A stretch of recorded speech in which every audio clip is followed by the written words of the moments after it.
Alright, welcome to the first Callie's Corner. I'm Callie.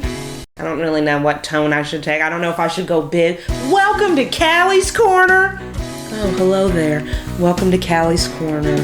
I'm Callie. Hey, welcome to Callie's Corner, and I'm your host, Callie. I don't know if I should do more hand stuff, less hand stuff, some of that. Welcome to Callie's Corner. Hey! Welcome to Callie's Corner, and I'm your host, Callie. Hey, welcome to Callie's Corner. You're watching Callie's Corner. Hey, I'm Callie, and you're watching Callie's Corner.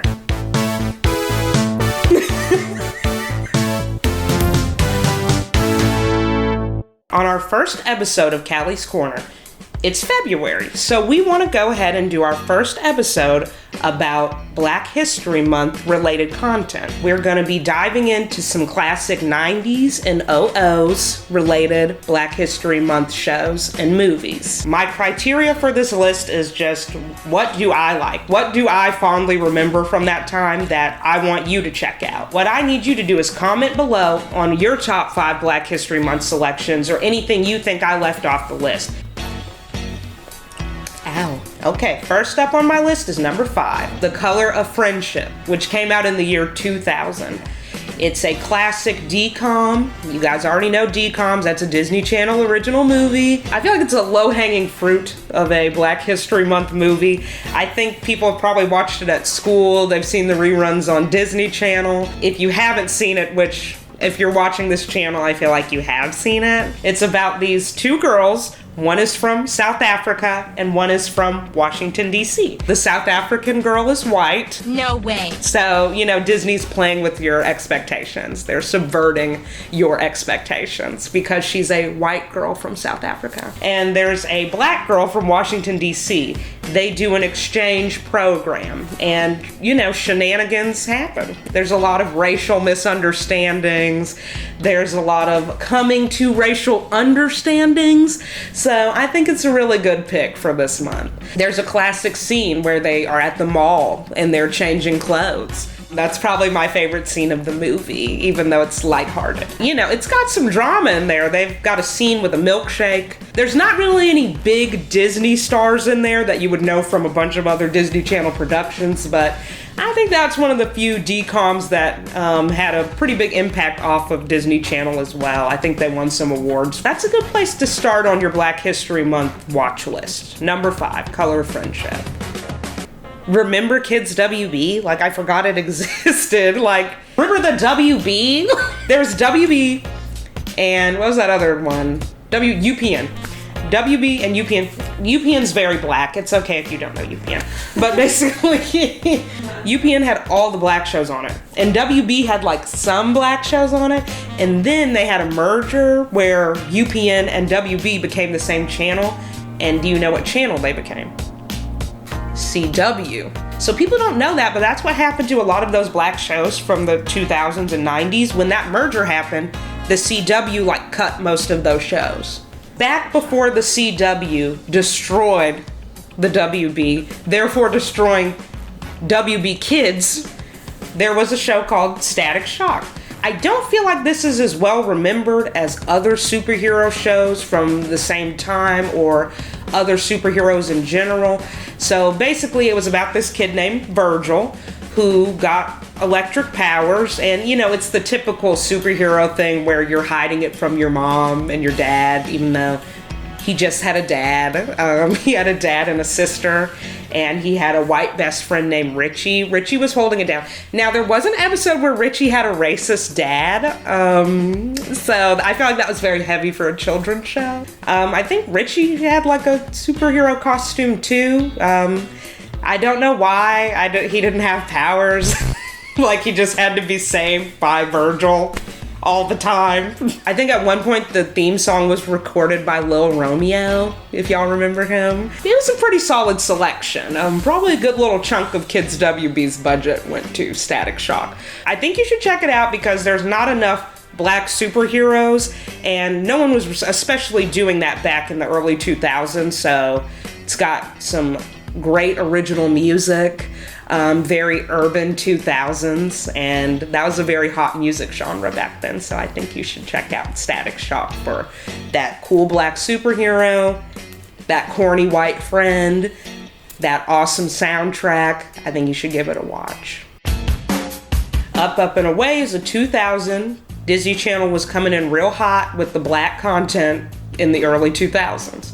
So basically, Up, Up, and Away is a movie about another black teen, but he does not have superpowers. Actually, that's his problem. His whole family has superpowers, but he does not. So what he starts doing is faking his powers to his family. So he pretends that he flew to school. He pretends he has super strength. For some reason, his family believes this. I mean, they have powers, so I feel like they could have just used their powers to test his powers, but for some reason this never comes up in the plot. But anyway, this has an awesome all-black cast. They actually got a big-name star to be in this movie, Robert Townsend, who played his dad in the movie. If you like one or two superheroes, you're gonna love this, because this is like that times a million. Basically, the plot of this is kind of a la Captain Planet. These people want to control the youth of the nation, so they make a CD-ROM. This CD-ROM is distributed at the schools. And you know what's funny? This is a very plausible plot, because remember those AOL discs you got in line at the grocery store and things like that? This would be very plausible in the year 2000, that people would bring free discs to your school and distribute them. That could take them to the computer lab. Maybe you're lucky and have a computer at your house. You're high tech like that. These CD-ROMs were evil. Well, they were made by the evil people to control the teens. So basically, they put these discs in, they become evil, the parents become evil. It all spirals out of control, basically. And the one guy without superpowers, he's the one that has to put a stop to all of this once the evil discs begin controlling his whole superpowered family. So this one is a good one. I think you should check it out. That's my number 3, Up, Up, and Away. Now, Two Heads Are Better Than None is a strange pick, because it's kind of like the final episode of Kenan and Kel, but it's also like a movie. It's longer than the episodes of Kenan and Kel usually are. Me and a friend actually watched it last week, and it started out with the theme song with Coolio on the couch from the television show. So when you're first watching it, you feel like you're going into a Kenan and Kel episode, but then it's something very different from a regular Kenan and Kel episode. What you get in this is Kenan and Kel out on the road. They're not in their 3 usual places. When you watch a regular episode of Kenan and Kel, it's either at the school or the store where Kenan worked, or, you know, Kenan's house. They never really went anywhere else. And on the road trip, of course, things happen. Kenan and Kel things happen. Stupid things happen, but that's what makes Kenan and Kel so much fun to watch. They see like the world's largest ball of yarn. Oh, I gotta hug it. And then they learn about a legend while they're on this road trip called the Headless Knight. This guy who died hundreds of years ago in a knight outfit. His head was decapitated, so he wanders the earth taking people's heads. I remember watching this as a kid and finding it to be a little dark for Kenan and Kel, because if you remember, Kenan and Kel got their start as a duo, kind of on All That.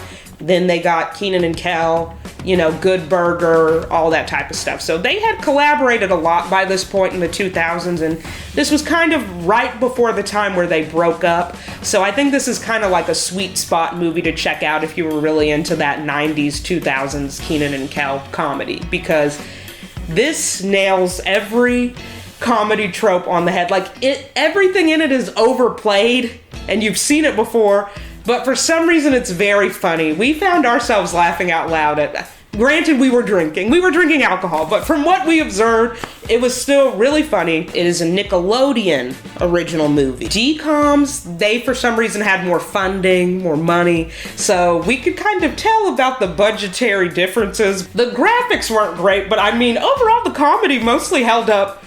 The dad was actually really funny in this movie too. The little sister and the mom, I didn't feel like they were given as much to do, but the Shelleys.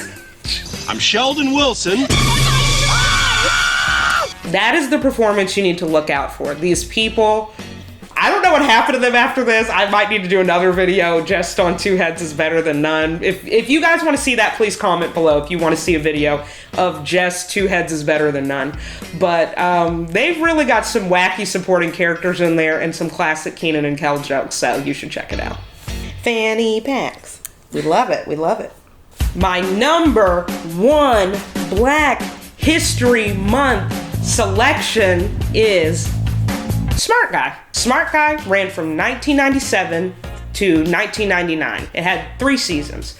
Smart Guy is a show I really enjoyed because the comedy was kind of a more wholesome comedy, and it's just, I don't know what it was about those jokes, they just really landed for me. And it was very cool to see a Black genius on television and to see real Black stories told. I wish it had gotten more seasons. I think that the cast really worked very well together, and I think they could have had many more seasons. But the 3 that we got are really solid. One of the standout episodes, if you're gonna check it out, the Destiny's Child episode, you need to watch that because there's 4 members of Destiny's Child.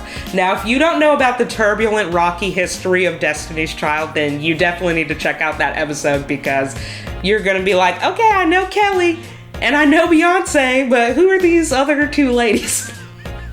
There's another episode where Yvette, the sister, and Mo, they sit in a car. They want to win a contest to win a car. That's a really good episode as well. It's funny. Any episode you pick from the series is going to be really good, but those were 2 standouts for me. A third standout that I think y'all like was called, I think, Strangers on the Net.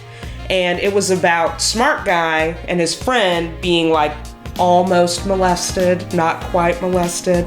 But I think it was very cool. They had an episode about being safe on the internet well before other shows were doing episodes about being safe on the internet. So that's another good standout episode. I think they should have won an award for that episode because they were way ahead of the times with that one. I like that show. It had a single dad, you know. He was a great supportive single dad to them. He occasionally made jokes, but he wasn't corny. I like that he got a love interest later on in the series and all that. So it's just a really good show. Showed Black people in a really positive light. And it's funny to boot. To me, that's my number one because it's just rewatchable to me. I can sit down and rewatch all the episodes of it. It never feels old to me or stale.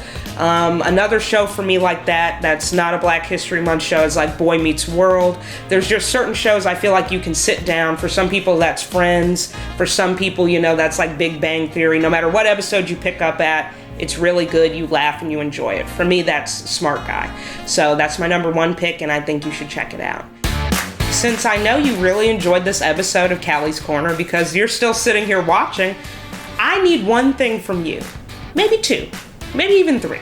So here's what I need from you. I need you to subscribe to this channel. I need you to turn on your notifications so you know whenever we post another video. And I know I've been asking you to comment below, but what I need you to do is, what else do you want to see? What type of content do you want to see on this channel? If you grew up in the 90s and the 2000s and you have any ideas of videos we should do, please comment below. Please comment below. We want to hear from you. There's nothing else we want more than that. So please, thank you for watching Callie's Corner. Give us more ideas. We want to do more research. We want to give you more content. And yes, please subscribe and turn on your notifications.